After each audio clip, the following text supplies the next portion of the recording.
પ્રધાનમંત્રી નરેન્દ્ર મોદીએ કાશ્મીરના મુખ્યમંત્રીના ગુજરાત પ્રવાસ પર આનંદ વ્યક્ત કર્યો. પીએમએ કહ્યું કે ઓમર અબ્દુલ્લાજીને સાબરમતી રિવરફ્રન્ટ પર દોડનો આનંદ માણતા અને સ્ટેચ્યુ ઓફ યુનિટીની મુલાકાત લેતા જોઈને હર્ષ થયો.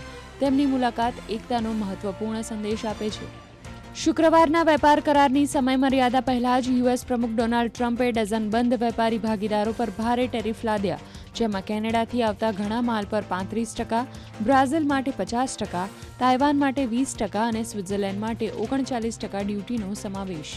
ઓસ્ટ્રેલિયામાં બનેલું પહેલું રોકેટ 14 સેકન્ડની ઉડાન પછી થયું ક્રેશ. ગિલમોર સ્પેસ ટેકનોલોજી દ્વારા લોન્ચ કરાયેલ એરેસ રોકેટ ઓસ્ટ્રેલિયા દ્વારા ડિઝાઇન અને બનાવવામાં આવેલું પ્રથમ ઓર્બિટલ લોન્ચ વ્હીકલ હતું. આ રોકેટ 75 ફૂટ ઊંચું અને નાના ઉપગ્રહોને ભ્રમણકક્ષામાં લઈ જવા માટે ડિઝાઇન કરવામાં આવ્યું હતું. હમાસે કાયમી ઉકેલ લાવવા માટે અપીલ કરી કહ્યું, યુદ્ધનો અંત લાવવો એ માનવતાવાદી અને નૈતિક ફરજ છે. સંયુક્ત રાષ્ટ્રમાં ઇઝરાયલ પેલેસ્ટાઇનના મુદ્દા પર તાજેતરમાં યોજાયેલી આંતરરાષ્ટ્રીય પરિષદ બાદ પેલેસ્ટિયન સંગઠન હમાસે એક નિવેદન બહાર પાડીને કહ્યું કે ગાઝામાં યુદ્ધનો અંત લાવવો એ માનવતાવાદી અને નૈતિક ફરજ છે.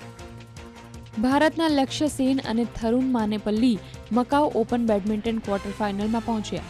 લક્ષ્યએ ઇન્ડોનેશિયાના ચિકો ઓરાડવિનને 21-14, 14-21, 21-17થી હરાવ્યો, જ્યારે થરુને હોંગકોંગના લી ચેકઉ યીયુને 19-21, 21-14 અને 22-20થી હરાવ્યો.